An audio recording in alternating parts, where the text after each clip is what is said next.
महापुराण के अंतर्गत और लिंग पुराण के अंतर्गत, नर्मदा पुराण के अंतर्गत हमेशा कही गई है कि चाहे घर में जो शिवलिंग हो वो, चाहे तुम्हारे घर के पास में जो मंदिर हो उसमें जो शिवलिंग हो वो, या 12 ज्योतिर्लिंग, उपलिंग, ये जितने भी शिवलिंग विराजमान हैं, ये जितने भी शिवलिंग विराजित हैं, इन शिवलिंग पर जब हम जल चढ़ाकर उस जल का आचमन करते हैं तो उस शिवलिंग की जो ज्योति होती है, शिवलिंग की जो ऊर्जा होती है, शिवलिंग की जो एनर्जी होती है, शिवलिंग का जो बल होता है, वो बल हमारे भीतर भी उतरता है और हमारे रोगों को निवारण करता जाता है, हमारे दुखों को निवारण करता जाता है, हमारे कष्टों का निवारण करता जाता है। हमारे दुख, हमारी तकलीफें, हमारा कष्ट अपने आप समाप्त होते चले जाता है। 3 स्थान शिवलिंग पर वर्णित है कि ये 3 स्थान का जब स्पर्श करते हैं तो आप कितने भी रोग से ग्रसित क्यों न हो, आप कितने भी रोग से घिरे क्यों ना हो, 3 स्थान का स्पर्श करने से आपको एक अलग से ऊर्जा प्राप्त होती है और आपके शरीर में कितना भी कंपन हो रहा हो, कितनी भी कमजोरी हो रही हो, कितना भी दर्द हो रहा हो, कितना भी कष्ट हो रहा हो, 3 स्थान शिवालय में शिवलिंग के जगह पर बताए गए हैं। उन स्थानों का स्पर्श करने से शरीर में एक ऊर्जा आती है, शरीर में एक बल उत्पन्न होता है, एक ऊर्जा आती है, शरीर के अंतर्गत एक ऊर्जा का संचार होता रहता है। अब उस शिवलिंग को अपन समझें, सभी लोग जरा स्मरण करेंगे। शिवलिंग के अंतर्गत 3 स्थान ऐसे बताए गए हैं जो हमारे को एक बल देते हैं, हमारे भीतर की एक ऊर्जा उत्पन्न करते हैं। हमारे अंदर कितनी भी कमजोरी होगी, अगर आपने वो 3 स्थान पर हाथ का स्पर्श कर कर पंचाक्षर मंत्र नमः शिवाय या षडाक्षर मंत्र ओम नमः शिवाय या श्री शिवाय नमस्तुभ्यम का स्मरण किया है तो वो स्थान का स्पर्श करते ही आपके अंदर एक ऊर्जा, एक एनर्जी, एक बल आपके अंतर्गत आता चले जाएगा, एक ऊर्जा आपके अंतर्गत आती चली जाएगी। 3 स्थान, पहला जो ये जलाधारी बनी हुई है, ये जो गोल जो भाग आता है, जलाधारी में जो भी गोल भाग है वो गोल भाग का हाथ से स्पर्श करना, अर्थात जो माता जी का हस्त कमल है पार्वती जी का, वो जो गोल जलाधारी है जिस पे शिवलिंग रखा हुआ है, वो गोल जला, ये जो चरण है जहां से पानी बहकर जाता है उस स्थान पर नहीं, जहां गोल भाग है उस गोल भाग पर अपने सीधे हाथ का स्पर्श करना और श्री शिवाय नमस्तुभ्यम का जाप या पंचाक्षर मंत्र या षडाक्षर मंत्र ओम नमः शिवाय का जाप करना, पहला। दूसरा स्थान, जहां से पानी बहकर जा रहा है उस स्थान का पानी जहां से बहकर नीचे गिरता है वो भाग पर अपने हाथ का स्पर्श, जहां से पानी बहकर नीचे गिरता है, जो जल आप चढ़ाते हो वो जल बहकर जो नीचे की ओर जाता है उसका स्पर्श, और पंचाक्षर या षडाक्षर या श्री शिवाय नमस्तुभ्यम मंत्र का जाप।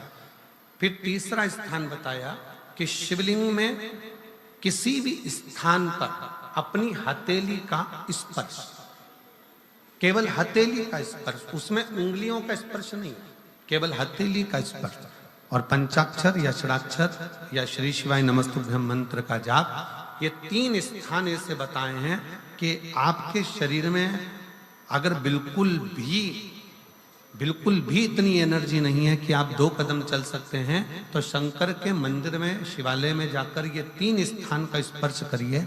मंदिर से जब आप बाहर निकलेंगे तो खुद के बल पर निकलेंगे, कोई आपको उठाने के लिए जरूरत नहीं पड़ेगी। आप स्वयं के बल पर निकल सकते, स्वयं के बल पर आगे बढ़ सकते, स्वयं के बल पर अग्रणी हो सकते, स्वयं के बल पर आप आगे निकल सकते हैं। 3 स्थान हैं जहां व्यक्ति के जीवन के दुख, तकलीफ, रोग, कष्ट अपने आप नष्ट होते चले जाते हैं। तो पहला जो स्थान है वो पार्वती जी का स्थान हस्तकमल, दूसरा कार्तिकेय और गणेश के मध्य में जो अशोक सुंदरी है और कार्तिक गणेश बैठे वहां से जो पानी नीचे की ओर आता है वो स्थान, और तीसरा अपनी हथेली का, शिवलिंग का कोई भी स्थान जहां अपनी हथेली का स्पर्श हो जाए वो स्थान। ये 3 जगह हमें बल देती है, हमें ऊर्जा देती है, हमें एनर्जी देती है।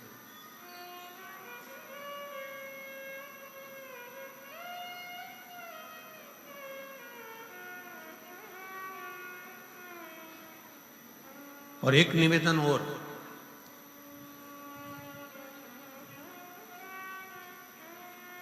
आप यदि कोई कार्य के लिए निकल रहे हो, कोई कार्य करने के लिए जा रहे हो और आपका मन उस कार्य में डामाडोल हो रहा है, ये होगा कि नहीं होगा, सफलता मिलेगी कि नहीं मिलेगी, मैं कोर्ट में जा रहा हूँ या पैसी पर जा रहा हूँ, या कोई जमीन का लफड़ा है या कोई प्रॉब्लम है, इसमें सफलता मिलेगी कि नहीं मिलेगी। जब आपके 2 मन, और ऐसा तो संसार में कोई जन्मा ही नहीं जिसके 2 मन ना हो। घर से कथा सुनने निकलते हो तो 2 मन हो जाते हैं, आज पीली साड़ी पहन के जाऊं कि नीली पहन कर जाऊं, 2 मन जब भी हो जाते हैं। भोजन करने बैठते हो तो भी 2 मन हो जाते हैं, दाल खाऊं कि गोभी की सब्जी से पहला टुकड़ा खाऊं। रोटी का पहला टुकड़ा जब तोड़ने का नंबर आता है तो सोच में आता है कि इससे खाऊं कि इससे खाऊं कि इससे खाऊं। 2 मन तो वहां पर भी है। किसी के यहाँ शादी में गए, किसी के यहाँ शादी में पहुंचे और शादी में पहुंचकर वहां बहुत सारे स्टॉल लगे हैं, खाने की बहुत सारी व्यवस्था करी गई है, फिर 2 मन हो जाते हैं कि मैं पहले चाउमीन खाऊं कि पानी पतासा खाऊं, गोलगप्पा खाऊं कि छम्मक लड्डू खाऊं, कि मैं जलेबी खाऊं कि क्या प्रसाद। मन 2 हर जगह।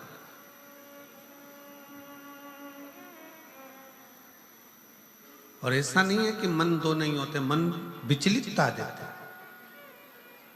और शिव महापुराण की कथा कहती है कि कभी भी अगर कोई फार्म भर रहे हो, कोई एग्जाम दे रहे हो, कोई कंपटीशन एग्जाम में बैठे हो, या मेरे बेटे बेटी 10th और 12th का यदि एग्जाम दे रहे हैं, तो अपना 2 मन मत करो, तुम एक मन बनाओ कि मैं इस एग्जाम में बैठ रही हूं और मेरा विश्वास कहता है कि मैं शंकर पर पूरा भरोसा करती हूं और मैंने रात दिन पढ़ाई करी है तो मैं पास होकर मानूंगी, तो वो पास होकर ही।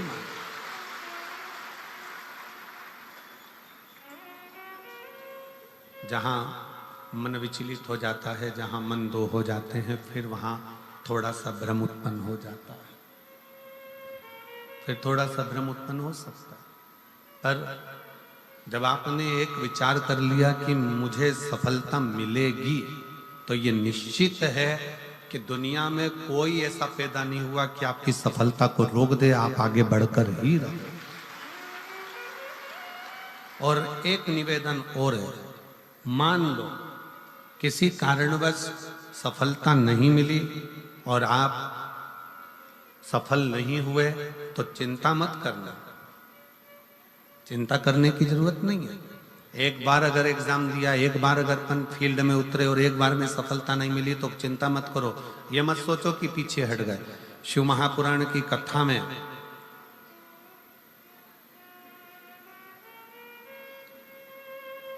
वन के अंदर भगवान शंकर अर्जुन को ज्ञान उपदेश दिए थे। जिस समय पर एक सुअर, जंगली सुमर भागता जा रहा था और उस समय पर जब बाण छोड़ा गया था तब भगवान शंकर ने अर्जुन को उपदेश दिया कि अर्जुन, एक बार युद्ध के मैदान में अगर थोड़ा सा पीछे सरके हो तो टेंशन मत लेना, चिंता ना करा। एक कंपटीशन एग्जाम में आप बैठे हो, एक एग्जाम आप दे रहे हो और उस एग्जाम में सफलता नहीं मिल रही है।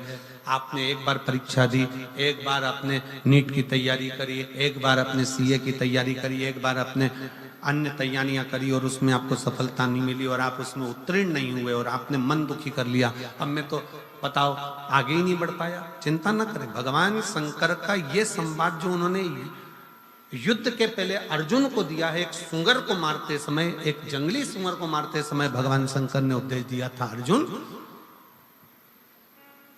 तीर को बहुत दूर भेजना है ना, तो तीर को थोड़ा सा पीछे खींचना पड़ेगा। उसी तरह यदि एक बार तुम्हें सफलता नहीं मिली, एक बार तुम उत्तीर्ण नहीं हुए, तो ये मत सोचना कि तुम उत्तीर्ण नहीं हो गए। भगवान शंकर ने तुम्हें लंबी दूर फेंकना चाहते थे, इसलिए तुम्हें थोड़ा सा पीछे खींच लिया है और जम कर करके। शिव ने, आपने बहुत मेहनत करी, आपने बहुत परिश्रम करा, आपने दुनिया के लिए सब कुछ करा हो और मान लो उसके बाद भी आपके जीवन में अगर तकलीफ आकर खड़ी हो गई, मान लो कहीं ना कहीं दुख आकर खड़ा हो गया, मान लो आप उस एग्जाम में, उस कंपटीशन में आप आगे नहीं निकल पाए, समझ लेना कि मेरे तारा बाबा ने, मेरे तारकेश्वर महादेव ने, मेरे कुबेर भंडारी ने आपके लिए कुछ अच्छा सोच कर रखा है, इसलिए वो पीछे खींचा है।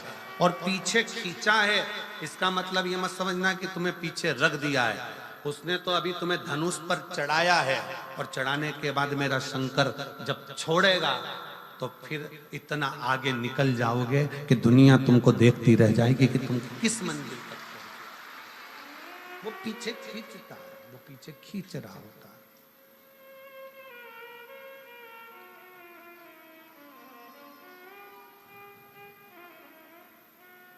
खूब मेहनत करो, खूब परिश्रम करो, खूब अच्छी लगन से कार्य करो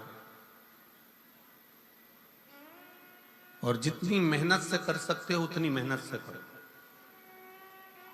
जिस समय पर तुम्हारा दो मन हो रहा हो, तुम्हें लग रहा हो कि मैं निकलूंगा कि नहीं निकलूंगा, तुम्हें लग रहा है कि ये एग्जाम में क्लियर कर पाऊंगा कि नहीं कर पाऊंगा, मैं पहुंचूंगा कि नहीं पहुंचूंगा, तो यही तीन स्थान, यही तीन स्थान, तीन अक्षत को इन तीन स्थान पर ही रखा जाता है। जो तीन स्थान अभी आपको बताए हैं, एक माता पार्वती जी का गोल स्थान, हस्तकमल स्थान, दूसरा जहां से पानी बहकर नीचे की ओर जा रहा है उसी विराम स्थल पर, और तीसरा शंकर भगवान के शिवलिंग पर। ये तीन स्थान तीन अक्षत से पूर्ति कर देते।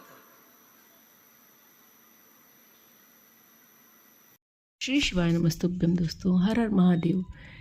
14 मार्च गणेश चतुर्थी का दिन है। उस दिन आप शिव मंदिर में जाकर शिव जी पर तीन स्थान पर 3 अक्षत के दाने अवश्य चढ़ाएं। कैसी भी मनोकामना होगी अवश्य पूर्ण होगी, कैसी भी विषम परिस्थितियाँ हो वो भी अवश्य शिव जी अवश्य पूरी करेंगे। कौन कौन से 3 स्थान हैं? शिव माता पार्वती का हस्तकमल, गणेश कार्तिकेय के बीच के जो धार निकली है वो आपकी अशोक सुंदरी वाली स्थान, उस पे 1 चावल का अक्षत अवश्य चढ़ाएं। तीसरा शिव जी पर, शिवलिंग पर 1 चावल का अक्षत अवश्य चढ़ाएं। इससे आपकी मनोकामनाएं पूर्ण होगी। हर हर महादेव। श्री शिवाय नमस्तुभ्यम।